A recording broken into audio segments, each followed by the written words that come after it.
Reno 911 is like a big turning point in your career where everybody got that real glimpse of your comedy chops. We could at least know Niecy is one to watch. How did it feel for you during that time when you got that role?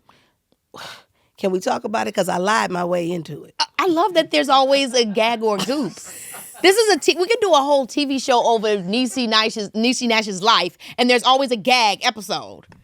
It's giving me life. It's always a gag. So they called, and at first it was supposed to be sketch. And they were like, hi, we're just confirming you do sketch, right? I was like, of course. And then I called my friend Big George. Shout out to Big George. And I said, what the hell is sketch? What do I got to do?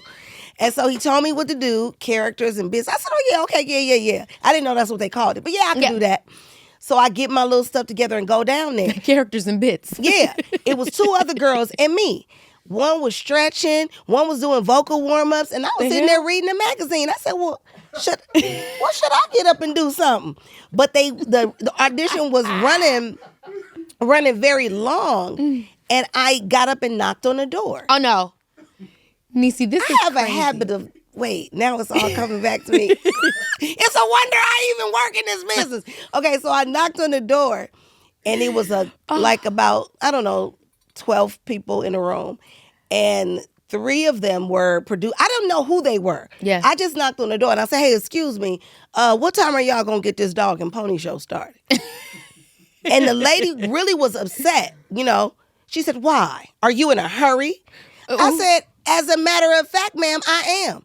I got to get my kids to Chuck E. Cheese by 7 o'clock. 7 o'clock. Because the last time I got there late, they jumped on the mouse. The head came off. The man ran in the back. It was a show. I got to get there on time. So they said, okay, well, go ahead and come in. I was like, thank you. I do my bit. What are the odds I get a call back? So I'm like on my way back. I begged my mother to watch my children. I said, Mama, I don't want to be distracted. Yes. So I go back and I walk in and I say, hi, you guys, The first thing they said, what happened at Chuck E. Cheese? Okay. Now I do a high five on Chuck E. Cheese. And then they said it was time for me to audition again.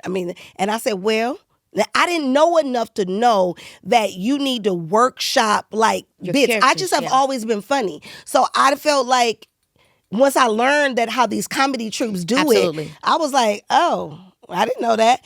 But I knew I was funny. I said I could do the same thing I did last time, but I found this handkerchief in the back of my car. And on the way over here, I made up a bit called Carol the Slave. Y'all want to see that? I did. Not yes. I did. Come on, studio audience. We do. We got it. I said, so I did Carol the Slave. I leave. My mother said, how did it go? I said, I think it was funny. I said, this white lady fell out of her chair and was beating her fist on the ground.